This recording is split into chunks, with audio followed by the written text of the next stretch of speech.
Hello everyone, আসসালামু আলাইকুম। আপনারা সবাই কেমন আছেন? আলহামদুলিল্লাহ আমি ভালো আছি।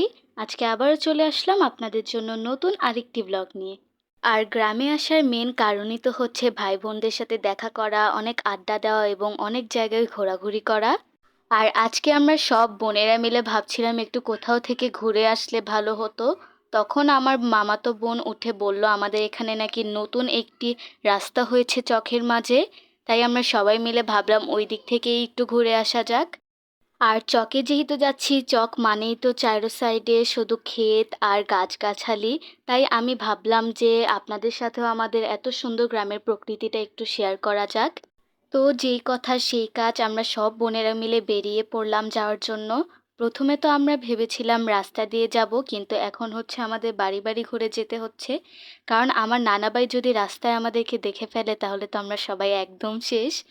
যাই হোক, এখন কি আর করা যাবে, আমাদের তো এভাবেই যেতে হবে ওই রাস্তায়। আর এই জায়গারও চারপাশের গাছগাছালি অনেক সুন্দর ছিল, আমরা বেশ ভালোভাবেই যাচ্ছিলাম মজা করতে করতে। কিন্তু এখন হচ্ছে আমাদের এই বিশাল ঝোপ পার করে যেতে হবে। যখন আমরা সবাই দেখলাম যে এত বড় ঝোপ পার করলেই ওই জায়গায় পৌঁছাতে পারবো, তখন তো আমাদের এক একজনের অবস্থা নাজেহাল হয়ে গেছে। আমাদের তো শুধু এই নিয়েই ভয় হচ্ছিল যদি কোনো কেঁচো বা সাপ চলে আসে। আর বর্তমানে তো রাসেলস ভাইপার নিয়ে পুরো বিশ্ব আলোচিত। যদি কোথাও থেকে কোনো রাসেলস ভাইপার এসে কামড় মুড়ে বসে তাহলে তো আমরা একদমই শেষ। আর রাসেলস ভাইপার যদি মাটিতে থাকে তাহলে নাকি ভালোভাবে দেখাই যায় না, কারণ এটার শরীরের কালার নাকি মাটি কালার হয়। তবুও এত ভয়ের মাঝে আমরা সবাই অনেক আনন্দ করতে করতে যাচ্ছিলাম, কারণ মৃত্যু আমাদের যেই নালে থাকবে আমাদের সেই নালেই মৃত্যু হবে, এ থেকে কেউই আটকাতে পারবে না। যাই হোক, এতক্ষণ তো সব ভয়ভীতি এক সাইডে রেখে সুন্দরভাবেই যাচ্ছিলাম। তখনই হঠাৎ করে আমার আপু পিছন থেকে বলে উঠলো, এই রাসেল ভাইপার আসছে, রাসেল ভাইপার। এই শুনে তো আমরা সবাই এমন দৌড় দিছি, দৌড় দিয়ে একদম আমাদের গন্তব্যে চলে আসলাম। আর এটাই হচ্ছে সেই রাস্তা যেই রাস্তাতে আসার জন্য আমরা এতক্ষণ ৭ সমুদ্র ১৩ নদী পার করেছি। আর এখন হচ্ছে আমরা চারপাশে সবুজ শ্যামল প্রকৃতি, গাছগাছালি ও সুন্দর আবহাওয়া এনজয় করতে করতে ঘোরাফেরা করব।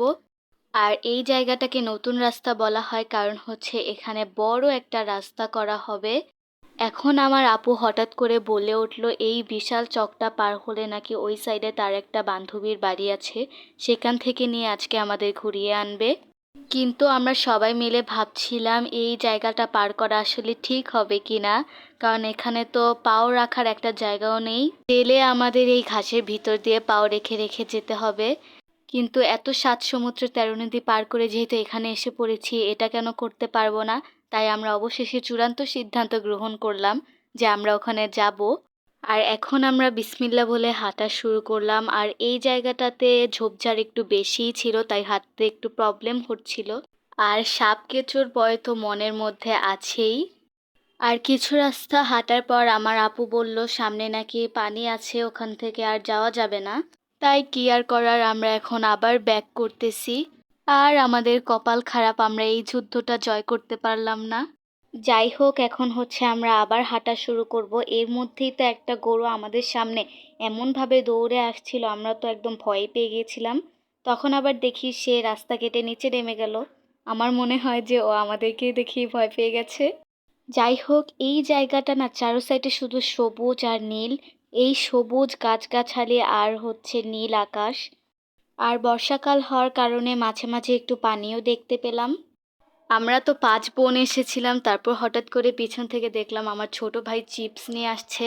আমি তো ভেবেছিলাম আমাদেরকে দেওয়ার জন্য এসেছে, কিন্তু না, ও আমাদেরকে না দিয়েই খাচ্ছিল। আমি বললাম যে একটু দে, তবুও ও দিচ্ছিল না। তাই দৌড় দিয়ে যে ওর কাছ থেকে কেড়ে কয়েকটা চিপস নিয়ে চলে আসলাম। আর আপুকে বললাম আমাকে সুন্দর একটা ভিডিও করে দিতে। আর সেই মাঝে আমার ভাইয়ের চেহারা দেখে আমার একদম হাসি এসে পড়লো। যাই হোক, আমাকে তো এমনি ভিডিও আর করতে দিবে না, তাই আমি আমার হাতের সুন্দর একটা ভিডিও করে নিলাম। আর আমরা হাঁটাহাঁটি করতে করতে সূর্য প্রায় ডুবু ডুবু অবস্থায় চলে আসলো, মানে একটু পরেই সন্ধ্যা নেমে যাবে। তাই এখন আমরা আর বেশিক্ষণ থাকবো না, এখানে বাড়ির উদ্দেশ্যে রওনা হব। তার আগে চারিপাশের পরিবেশটা আপনাদেরকে আরেকবার দেখিয়ে দিলাম। আর সূর্য যখন প্রায় ডুবু ডুবু অবস্থা, তখন তো ওয়েদারটা আরো অনেক বেশি সুন্দর হয়ে গিয়েছিল।